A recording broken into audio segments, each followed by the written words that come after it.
What's going on? You know when you hear the banjo, it's time for Showdown, Hoedown, and it's Monday Night Football. What's up, new guy? I'm the Degenerate 75. I'm a high-limit DFS player who focuses basically on two sports, golf and football, okay? But as you can see by the schedule for December, it's basically just NFL the rest of the way. I know we got college football, but that's going to be just for the Discord. So if you like the cut of my jib, come check out my channel. I'd appreciate it, new guy. Let's get going. We always get going. It's contest selection. The first thing I need to tell you. Oh, and by the way, before I forget, make sure to hang around till the end because I'm going to tell you my favorite script for tonight. And it could be the play. I'm not telling you to copy it. It might just give you some thoughts. Okay. So contest selection. Here you go. The big $15 night. Here you go. I need to preface this. If you want to go play in this, and you're one of those people that has your $500 every month, and you just want to go play some DFS and have some fun and have some dreams about winning, go play in it. Whatever. Okay. When I tell you to not play in this and not be a donkey dick and not playing this is for the people that want to just not play scratch offs, okay? If you're a person who has your little scratch off budget, well then go play in this. Somebody won the million a couple weeks ago playing like two lineups. Cool. Okay? That's not you. That's not sustainable. That's not going to happen for you. But if that dream is enough for you to blow your $500 every month, do it. I am trying to preach to the people that get tired of depositing and constantly losing. And I'll never promise you that you're going to win, but I will promise you will lose a lot fucking slower if you stay the hell out of this tournament. Here's what I want you to do tonight for contest selection. Go find a contest for whatever bankroll you're at, right? Go play, and I want it to be a single entry. Go play a $100 single entry, a $50 single entry, a $5 single entry, whatever your bankroll is. Hell, a $1 single entry, 50 cents. I don't give a shit. Whatever you want to play. And then I want you to make a lineup following a script, right? Always have a game script that you think is going to play out and then have a lineup that fits that script, okay? But then what I want you to do is I want you to just take that exact lineup and just take one variable out. Maybe you take, this Patriots wide receiver and you switch it to this Patriots wide receiver. Maybe you take Hopkins out and you switch him to Hollywood Brown, right? Pieces that make a lot of sense that could easily be interchanged. And I want you to go take that lineup and go put it in another single entry contest, okay? That's all I want you to do. And make maybe 3, 4, 5 versions of it, just taking out one piece. Because how often I get so tired of people sending me, oh man, I have 5 of 6 of the guy who won it. Okay, well that's good. That means you had a really good script. You had a lineup that made a lot of sense, and that's something to be proud of. But, instead of always just sending me tweets saying, hey, I have 5 of 6, why don't you just go tweak all those little parts of your lineup so the night that you do have 5 of 6 in this one, maybe this one had 6 of 6 and you're shipping this single entry, right?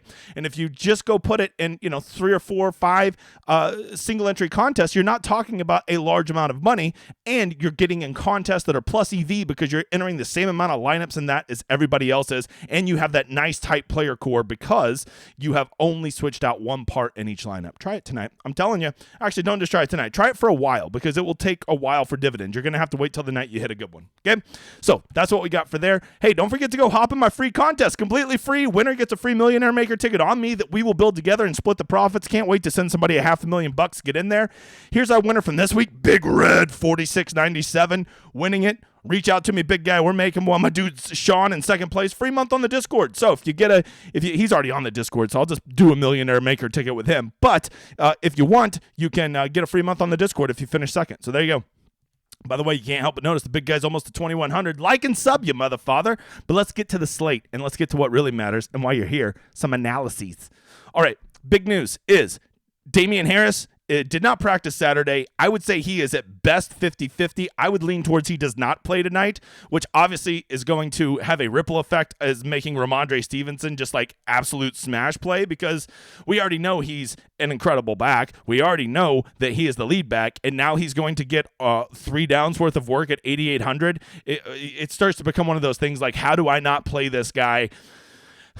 And he doesn't get there outside of him getting hurt, right? The other big one, Jacoby Myers is out, which we already know the Patriots have like the wildest wide receiver rotation of all time. But Jacoby Myers has definitely been their number one this year. So with him being out, that opens up a lot of potential usage and volume for other wide receivers for the Patriots. And then, of course, for Arizona, the big one is Rondell Moore is officially out, which we all know that will probably directly lead to a lot of Greg Dortch love, but maybe we'll talk about some other guys that could indirectly benefit from it. So let's run the Sims as we do always here at Run the Sims. And let's look at the results. As you can see, the number one player by a fucking country mile. I've never seen somebody be in the captain rate. He is in the optimal captain rate over 40% of the time. Ramondre Stevenson. This is a host of things, right? This is the Patriots run the ball a lot. This is Ramondre Stevenson is a badass. He has a safe role in the passing game. He gets lots of touchdowns, and he's in a script that will likely be pretty favorable because let's face it, the Cardinals fucking suck. All right. So Ramondre Stevenson is the absolute smash play. You can see he is showing up in the optimals a ridiculous 85% of the time. So even at 92% ownership tonight, which is what we're projecting him at, that's still not even that gross, right? And so you got to start asking yourself, whatever game script you like tonight, when does Ramondre not get there? And you're saying, well, what if the Cardinals blow him out? Well, that would probably be one of the few scripts I could see Ramondre Stevenson possibly not getting there. But even in that script, you got to ask yourself, is he going to catch a lot of passes in garbage time? Does he still fall into the box in the fourth quarter to make it, 24-7 or something like that? He still probably gets there, right? And you got to play some Patriot. You got to play at least a 5-1, right? You can't play all 6 guys from the same team. So give me any better run back that you would want to have than Ramondre Stevenson. It gets very hard. So what you're going to have to do is you're going to have to ask yourself, how can I use Ramondre, but maybe use him in a way that's different? Because a complete fade across all your lineups, I respect the balls on it. I just can't tell you that's a very good play necessarily, because at that price tag, he just makes too much sense. So what do? Well, we got to come up with our script, right? What kind of script do you like? Make sure to hang around to the end. I will tell you my favorite script that is a little bit different than what everybody else will think. So with Ramondre out there, he's a smash play. But let's start on the other side of the ball, because I think the Cardinals are a lot easier to break down than the Patriots. And where you're going to start is you see they have 4 expensive pieces, right? You got Murray, Connor, Hopkins, and Hollywood Brown. And all of these guys show up in the optimals, all over 40% of the time, because they're all very good plays. The Cardinals offense has not been near as electric this year, but what you have to remember is they are highly, they do have very large usage roles, right? James Conner is on the field like 75 to 80% of the time, right? He has a role in the passing game. Hopkins and Brown are almost always out there in the passing game. They get the majority of the red zone targets, and most importantly, they get the high ADOT passes, average depth of targets, right? And that's important for getting yards and getting those bonuses. So with the Cardinals, basically you got 4 big guys that you want to consider, right? I think all of them are viable plays, especially if you think the Cardinals are going to have an explosive offensive night, or you think this game shoots out, right? But where it really gets tricky with the Cardinals is where to play. I think most people are just going to go to Greg Dortch every time Rondale Moore's out. Most people, simple monkey brains, just say, Rondale is out, I play Dortch. And I get it, right? Greg Dortch could be a good play. But he's also a guy that, do you really want to play a 25% owned guy? Because, when there's a guy that's a punt and he's 25% and you can just fade him and he has 2 points, a lot like Cedric Wilson Jr. last night, sometimes it's better to just fade a slapdick player and just hope he doesn't get there. Plus, are we completely sure that, he's going to see the field a lot? Are we sure that it couldn't be a Robbie Anderson that maybe gets out there a little bit? We don't know these things. Maybe they run some more tight end packages, and our boy Trey McBride finally gets there. Everybody's favorite, I want him to be good player that never gets there, right? Or maybe it's just simply these 4 guys eat up all the usage, and then it's just random slapdicks that get a point or 2 here or there, right? These are what you have to consider when you're playing the Cardinals, okay? That they have 4 big usage monsters, and then everybody else is just trying to get a little crumb here and there. But the Patriots, on the other hand, are completely opposite. Yes, you have Ramondre. He seems to be a god tonight, right? But with Jacoby Myers out, this fills a huge bubble. Not that he's we're not talking Justin Jefferson here, but we're talking about the New England Patriots, who already rotate their wide receivers a lot, but the one guy who's always had a steady role, Jacoby Myers, is out. So who fills that void? That is the question tonight. Okay. And obviously, I think that there is 4 candidates. You've got Devontae Parker, Nelson Aguilar, you've got Kendrick Bourne, and you've got Tyquan Thornton. Okay, those are the 4 most likely to see a bump in usage because of that. So, which one does it? Well, I think most people are going to lean on Devontae Parker. That people just want to believe that he's going to be good. I think Tyquan Thornton is going to probably eat up some of that usage just because he's that nice pump price at $1,400. But I think you're a fool if you just instantly X out Nelson Aguilar and Kendrick Bourne. These guys are going to be on the field a lot. They're going to be lower owned because here's the important part. They're overpriced. Okay, you're like, well, why would I ever play an overpriced guy? Well, here's why: because other people don't want to fucking play overpriced guys. Okay, and so a lot of times when a guy's overpriced, you can get that value. So those are the four receivers. I would tell you, I think that any two of them make sense if you're going to play a Patriots passing game type thing. But don't forget the Patriots tight ends. They have two very functional tight ends, Jonnu Smith, Hunter Henry.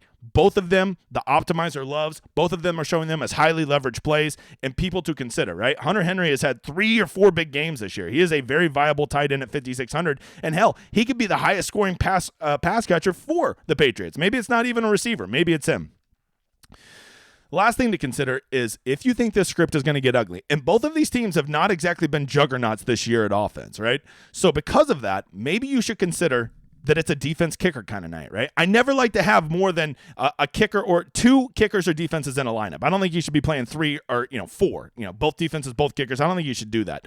But there is a path to where if you think that New England's really going to dominate this game, maybe you play Nick Folk and New England's defense, right? Pair that up with Ramondre Stevenson. Run it back with maybe 1 or 2 Cardinals. And the best part about the Cardinals is their run back options are very apparent, right? DeAndre Hopkins could get there, right? He could still have a 22-point game tonight, and the Cardinals get their asses kicked, right? He could still get his 8 catches for 80 yards and a touchdown, right? That could still happen even if the Cardinals get their asses kicked.